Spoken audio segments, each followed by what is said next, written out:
नमस्कार दोस्तों, मैं हूं अर्पित और एक बार फिर से आपका स्वागत है। मोदी सरकार ने वक्फ कानून को अपनी नाक का सवाल बनाकर मुश्किलें बढ़ा ली हैं। उम्मीद ये थी कि सीजेआई संजीव खन्ना के रिटायरमेंट के बाद वापस चंद्रचूड़ वाले दिन आ जाएंगे, लेकिन इनकी जगह लेने वाले बी.आर. गवई, जो कि अब देश के नए चीफ जस्टिस बनेंगे, उनके तेवर देखकर तो मोदी सरकार के होश ही उड़ गए हैं। सीधे सीधे चुनौती दी है बी.आर. गवई ने।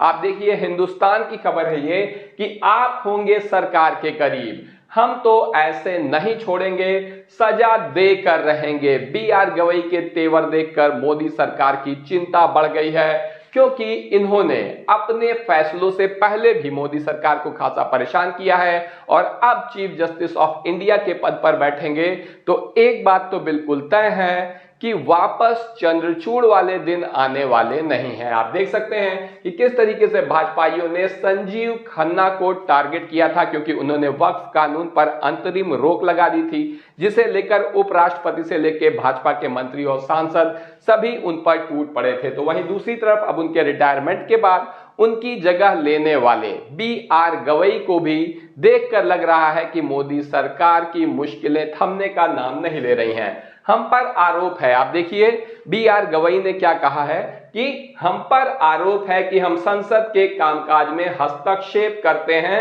Justice B R. गवई, तो यहां पर भी निशाना साधा गया है भारतीय जनता पार्टी और उसकी सरकार की ओर, क्योंकि इन्हीं की तरफ से लगातार सीजेआई खन्ना को टारगेट करके कहा जा रहा था कि सुप्रीम कोर्ट अराजकता फैला रहा है, सरकार के कामकाज में हस्तक्षेप कर रहा है। और अब आप देख सकते हैं कि सरकार की बेचैनी इस बयान से बढ़ गई है, क्योंकि बी.आर. गवई के बारे में पहले भी कहा जाता है कि वो बहुत ही सख्त इंसान है, पहले भी सरकार के खिलाफ एक्शन ले चुके हैं, लेकिन अब तो वो चीफ जस्टिस ऑफ इंडिया की कुर्सी पर बैठ गए हैं।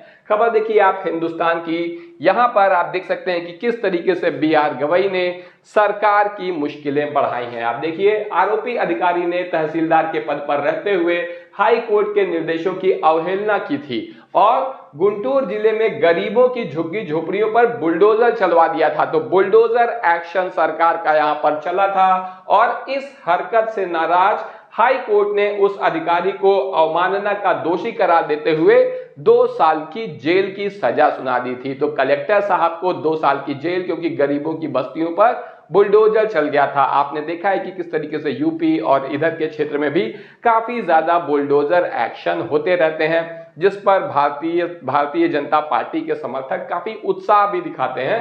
तो ऐसा ही एक एक्शन लेने वाले कलेक्टर के खिलाफ कार्रवाई हुई और उसे 2 साल की सजा सुना दी गई। कलेक्टर साहब भाई समृद्ध आदमी हैं, पहुंच गए सुप्रीम कोर्ट। उम्मीद थी कि वो यहां पर बच जाएंगे, लेकिन कलेक्टर साहब सुप्रीम कोर्ट पहुंचे तो, लेकिन यहां जो हुआ इसका अंदाजा उन्हें सपने में भी नहीं रहा होगा। यहां पर बी.आर. गवई ने कहा कि आज आप अपने छोटे छोटे बच्चों की दुहाई दे रहे हैं, लेकिन जिनका घर आपने उजाड़ा उनके भी तो बच्चे थे, क्योंकि कलेक्टर साहब कह रहे थे कि मेरे छोटे छोटे बच्चे हैं, मुझे जेल ना भेजा जाए। ऐसे में बी.आर. गवई ने उन्हें जो जवाब दिया है वो निश्चित रूप से, इसमें आपकी क्या राय है आप भी कमेंट करके जरूर बताइए कि आप बी.आर. गवई के डिसीजन से कितने समर्थक हैं, सहमत हैं या सहमत नहीं है। आप होंगे सरकार के करीब। सीधे सीधे उन्होंने कलेक्टर साहब को कह दिया, हम तो ऐसे नहीं छोड़ेंगे, सजा देकर रहेंगे। वक्फ कानून पर अब बी.आर. गवई का क्या रुख होगा, क्योंकि आपको बता दें कि अब इस केस की सुनवाई सीजेआई खन्ना के रिटायरमेंट के बाद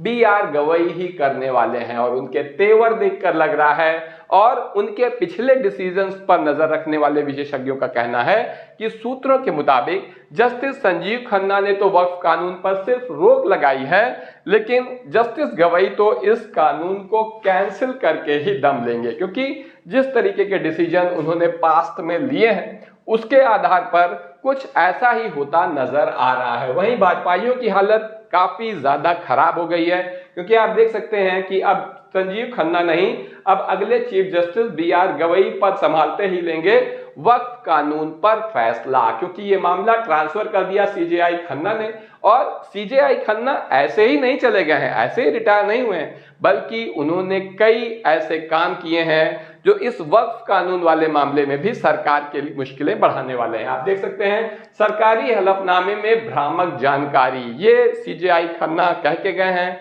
कि सरकारी हलफनामा जो है उसमें कई भ्रामक जानकारियां भी हैं। आप देख सकते हैं have given some disputed figures, की कुछ आपने जो है डिस्प्यूटेड फिगर यानी ऐसी बातें जिस पर डिस्प्यूट है, ऐसी भ्रामक जानकारियां यहां पर दी हैं। तो क्या सुप्रीम कोर्ट में झूठ बोलकर मोदी सरकार फंस गई है?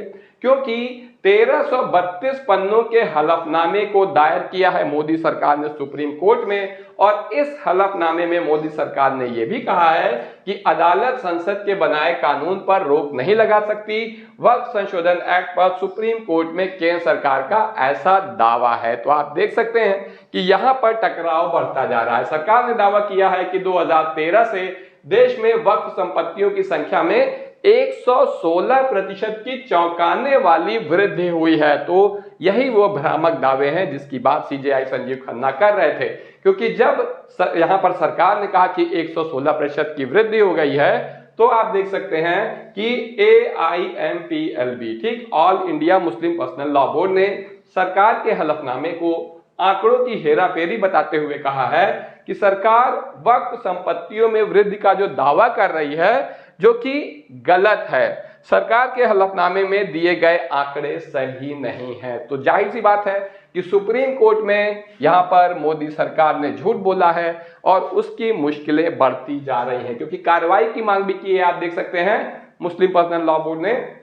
केंद्र के हलफनामे पर सवाल उठाए हैं और कहा है कि कोर्ट को सरकार गुमराह करने का प्रयास कर रही है। ऐसे में 15 मई को वक्फ कानून पर सुनवाई होनी है और इस सुनवाई को करेंगे देश के नवनियुक्त chief justice of India BR Gavai, क्योंकि अब जाते जाते संजीव खन्ना ने बहुत बड़ा खेल कर दिया है। उन्होंने ये केस ट्रांसफर कर दिया था, अंतरिम रोक लगाई थी, सबसे पहले वक्फ कानून पर अंतरिम रोक लगाई थी, आप खबर भी दे सकते हैं बीपी न्यूज की। और इसके अलावा उन्होंने इस केस को ट्रांसफर किया था, और ट्रांसफर किसको किया था? BR गवई, जो कि देश के नए चीफ जस्टिस होंगे। तो ऐसे में मोदी सरकार की मुश्किलें निश्चित रूप से बढ़ने वाली हैं, क्योंकि पहले भी भाजपा की मुश्किलें जस्टिस गवई बढ़ा चुके हैं। आप देख सकते हैं यहाँ पर खबर कि जज BR गवई बनेंगे सीजेआई। बुलडोजर एक्शन को बताया था असंवैधानिक। भारतीय जनता पार्टी का बहुत ही लोकप्रिय एक तरीके से भाजपा के समर्थकों में ये काम होता है कि बुलडोजर चला देने वाला, जिसको भाजपा समर्थक बहुत ज्यादा जिसकी तारीफ भी करते हैं, इसे असंवैधानिक करार दिया था जस्टिस गवई ने। वक्फ कानून पर सुप्रीम कोर्ट में 15 मई को हियरिंग होगी और CJ गवई की बेंच सुनवाई करेगी। तो ऐसे में संजीव खन्ना ने बिल्कुल सही व्यक्ति को ये केस ट्रांसफर किया है जाते जाते। और अब बड़ा सवाल ये उठ रहा है कि क्या मोदी सरकार पर सुप्रीम कोर्ट का हथौड़ा चलेगा, क्योंकि BR गवई के पुराने डिसीजन तो कुछ ऐसा ही इशारा कर रहे हैं। लेकिन आपकी जो भी राय हो कमेंट करके जरूर बताएं। वीडियो को लाइक करिए, चैनल को सब्सक्राइब करिए और अपने दोस्तों के साथ शेयर करना न भूलिए। धन्यवाद।